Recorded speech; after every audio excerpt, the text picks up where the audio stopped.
নেত্রী আছে, নেত্রী আছে, পঞ্চগড়বাসীকে চিল্লা শুনে নেত্রী আছে, সেই নেত্রী খালেদা জিয়া, খালেদা জিয়া, তারেক রহমান, তারেক রহমান, তারেক রহমান বীরের বেশে আসবে ফিরে বাংলাদেশে, আসবে ফিরে বাংলাদেশে, তারেক রহমান বীরের বেশে, তারেক রহমান বীরের বেশে আসবে ফিরে বাংলাদেশে, আসবে ফিরে বাংলাদেশে, তারেক রহমান বীরের বেশে।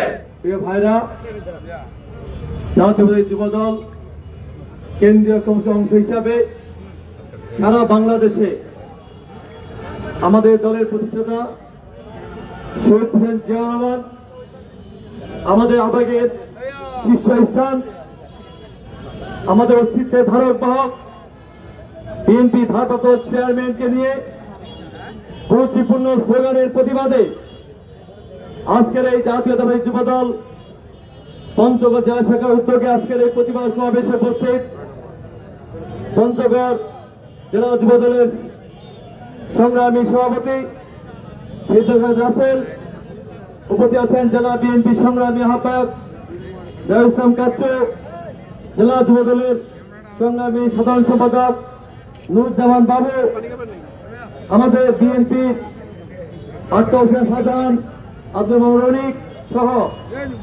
ইউনুস শেখ সহ উপস্থিত 8টি ইউনিটের যুবদলের প্রেসিডেন্ট, সেক্রেটারি বা আহ্বায়ক সদস্য সচিব সহ নেতৃবৃন্দ, প্রিয় পঞ্চগড় সাংবাদিক ভাইরা সহ প্রিয় পঞ্চগড়বাসী, আসসালামু আলাইকুম। আপনারা গত 9 তারিখে ওই মিটফোর্ড হাসপাতালে একটি লৌহদর্শক হত্যাকাণ্ড ঘটনা ঘটেছিল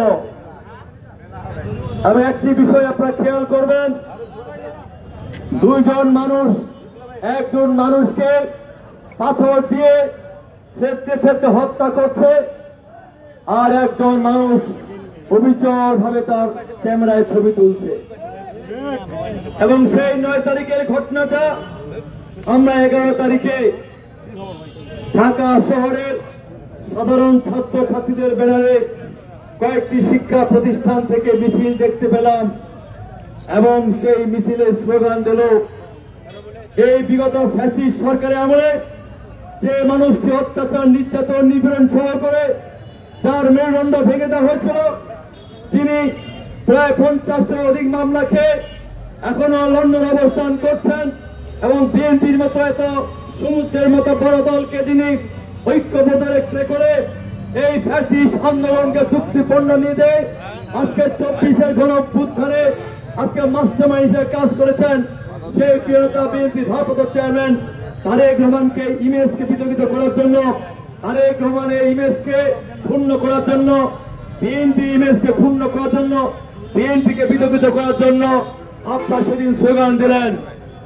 তারপরের দিন আমরা দেখতে পেলাম আরো কয়েকটি স্কুলে ছাত্রছাত্রীকে দিয়ে আবার দেখলাম আমাদের প্রিয় নেতা বিএনপি প্রতিষ্ঠাতা শহীদ প্রেসিডেন্ট জিয়া রহমান, যার সঙ্গে বাংলাদেশের 55,000 ভগবানের সম্পর্ক, সেদিন বাংলাদেশে কেউ স্বাধীনতা ঘোষণা দেওয়ার সাহস পেয়েছিল, যে ব্যক্তি সেদিন জীবনের ঝুঁকি নিয়ে স্বাধীনতা ঘোষণা দেন নাই, সেদিন উনি সরাসরি রংময় যুদ্ধ করে বীরুত্তম খেতাব নিয়ে এই বাংলাদেশকে স্বাধীন করার জন্য অগ্রণী ভূমিকা নিয়েছিলেন।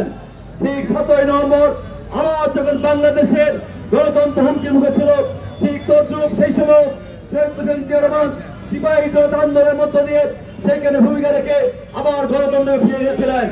আর যে মানুষটি সেনাবাহিনী প্রধান ছিলেন, রাষ্ট্রপ্রধান ছিলেন, এমনকি এই 54 বছরে কোন ব্যক্তি, কোন দল, বিশেষ করে 5ই আগস্টের পরে আমাদের দেখাই প্রত্যেকটি জামাতি ইসলাম সহ প্রত্যেকটি দল এক বাক্যে বলেছেন এই 54 বছরে বাংলাদেশের যতগুলো শাসক ছিল তার মধ্যে সর্বশ্রেষ্ঠ শাসক হচ্ছে শহীদ প্রেসিডেন্ট জিয়া রহমান। কারা কি উদ্দেশ্যে আজকে জিয়া রহমানের ছবিকে পদদলিত করলেন? আজকে আমরা বলতে চাই, আজকে একটি ইসলামী সংগঠনের ওনারা বিভিন্ন বিশ্ববিদ্যালয়ে ছাত্র রাজনীতি বন্ধ করতে চান, কিন্তু যে কুয়েট ইঞ্জিনিয়ারিং কলেজে ছাত্র রাজনীতি বন্ধ, সেখান থেকে আপনাদের ছাত্র নেতা নিয়ে আসে আবার আপনার সংগঠনের সভাপতি করলেন কেমনে? আপনাদের এই ষড়যন্ত্র আমরা বুঝতে পেরেছি বলেই আমরা এখানে বলতে চাই, যখন আমাদের প্রিয় নেতা বিএনপি ভারপ্রাপ্ত তারেক রহমান এবং অন্তর্বর্তীকালীন সরকার প্রধান ডক্টর ইউনূস যখন ওই লন্ডনে দ্বিপাক্ষিক সংলাপ করলেন এবং রমজানের আগে ত্রয়োদশ জাতীয় সংসদ নির্বাচনের মোটামুটি ঘোষণা দিলেন, তখন থেকে আপনাদের মাথা নষ্ট হয়ে গেল। এই জন্য গত কয়েকদিন আগে রংপুরে সমাবেশ করলেন, সেই সমাবেশে বললেন বাংলাদেশে নাকি নির্বাচনের কোনো পরিবেশ নাই। আর গতকালকে গোপালগঞ্জে যে ঘটনা ঘটলো, আমরা তীব্র নিন্দা প্রতিবাদ জানাই এই ঘটনার জন্য, যে আমাদের বিশেষ করে 24শে আন্দোলনে যারা সম্মুখে যোদ্ধা ছিল তাদেরকে যেভাবে সেখানে আঘাত করা হয়েছে, যেভাবে তাদেরকে নির্যাতিত করার চেষ্টা করা হয়েছে, আমরা তীব্র নিন্দা জানাই এবং সেই সন্ত্রাসীদের অতি দ্রুত ভাবে তাদের গ্রেপ্তারের দাবি জানাচ্ছি। আমাদের কথা একটাই, গতকালকে আবার এক ঘটনা দেখলাম, সেইখানে সেই সংগঠনের ঢাকা মহলের এক নেতা বলল গোপালগঞ্জে যে ঘটনা ঘটিয়েছে এরপর নাকি বাংলাদেশের নির্বাচনের কোনো পরিবেশ নাই। তাহলে আমরা এইটাই কি বুঝবো না? যখন এই তারেক রহমান ডক্টর ইউনূস নির্বাচনের দিনক্ষণ ঠিক করলেন এবং গত সপ্তাহে যখন অন্তর্বর্তীকালীন সরকারের প্রেস সচিব যখন সমস্ত সংস্থাকে যখন নির্বাচন ডিসেম্বরের মধ্যে নেওয়ার প্রস্তুত করতে বললেন, তখন এই আপনাদের মাথা নষ্ট হয়ে গেল। সেই নির্বাচনে পিছানোর জন্য, সেই নির্বাচনকে ভণ্ডুল করার জন্য একটার পর একটা ষড়যন্ত্র শুরু করলেন।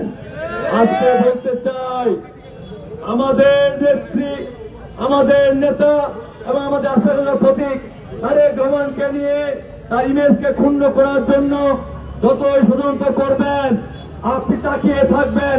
47-এ যে ভুল করেছেন, 71-এ যে ভুল করেছেন, 86-এ যে ভুল করেছেন, আবার 24-এ ভুলের পা দিয়ে এবার কিন্তু ওই মহাসম্মতে মধ্যে অতল গপ্পে তলিয়ে যাবেন। সময় আছে, সংসদ হন। আমাদের রাজনীতিতে যারা শীর্ষ পর্যায়ের নেতৃবৃন্দ তাদেরকে সম্মান দিকে সঙ্গে রেখে স্লোগান দিবেন, বক্তব্য দিবেন। আপনারা যদি এতই পারেন, তাহলে এই গত ফ্যাসিস্ট সরকার যখন একটা পর একটা আপনাদের দেশপূর্ণ নেতৃবৃন্দকে যখন ট্রায়াল বিচার করে ফাঁসি দিচ্ছিল, একটা জায়গা তো দেখলাম না জানাজা করার ক্ষমতা আপনাদের ছিল। আজকে বড় বড় কথা বলেন। আমরা বিএনপি কখনো ছাত্রদল, যুবদল, কোন লুঙ্গির ভিতরে থেকে কোন যুবলীগ, ছাত্রলীগ, আওয়ামী লীগ করি নাই। আমরা কোন মুখোশ পরে মুখে গামছা বেঁধে আন্দোলন সংগ্রাম করি নাই। আমাদের 60 লক্ষ নেতা কর্মী আন্দোলন সংগ্রাম করে 1.5 লক্ষ মামলা খেয়েছি। আমরা 1000 নেতাকর্মী খুন হয়েছি, 2000 নেতাকর্মী খুন হয়েছি এবং জুলাই আন্দোলনের 700 নেতা আমি শহীদ হয়েছি। কাজেই আমাদের বিএনপি দিল করে তারেক রহমানের নেতৃত্বে আমরা আজকে বাংলাদেশের মানুষের মন জয় করেছি।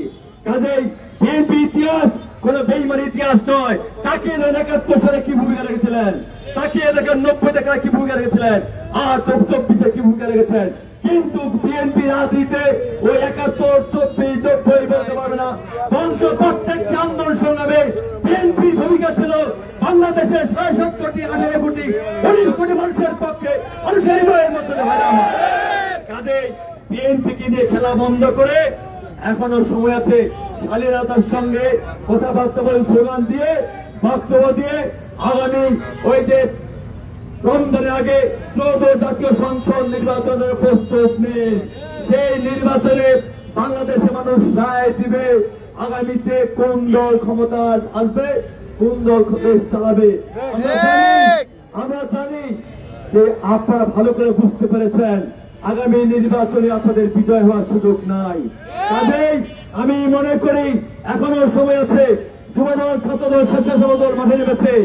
আমার বিশ্বাস আমাদের প্রিয় নেতা তারেক রহমানের নেতৃত্বে যদি আমরা বিএনপি রাজপথে নামি, তাহলে তারা বিভিন্ন ধর্মান্ত ব্যক্তি আছেন, দল আছেন, আজকে ধর্ম দিয়ে বাংলাদেশকে অস্থির করতে চান।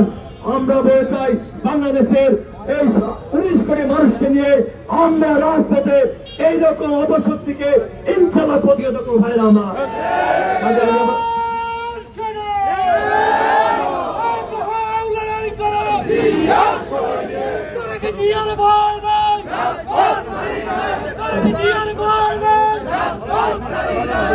আমি আমার বক্তব্য দীর্ঘায়িত না করে বিশেষ করে আমাদের আত্মীয় যুবদলের ভাইরা এবং সাংবাদিক ভাইরা সহ সবাই যারা আমাদের এই অনুষ্ঠানকে সহযোগিতা করলেন, এই প্রতিবাদ সভাকে সহযোগিতা করলেন, সবাইকে ধন্যবাদ কৃতজ্ঞতা জানিয়ে আমার বক্তব্য শেষ করছি। আল্লাহ হাফেজ। বাংলাদেশ।